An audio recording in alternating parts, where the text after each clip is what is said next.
Yay! Napunta na naman kami dito. Gusto mo diretso tayo sa Quiapo? Na? Depende.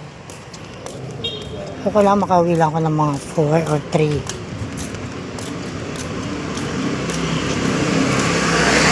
Nagbayad ako ng bahay kahapon.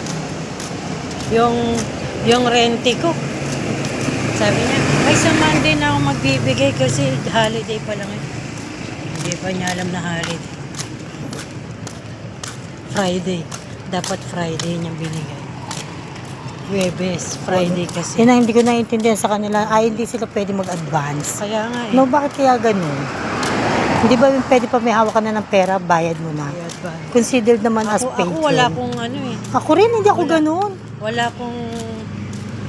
Tapos pag ako nakasweldo, pa may utang ko bayad agad. Hindi yung basta may... ikikip mo pa sa ano mo. Basta may... Hindi ako.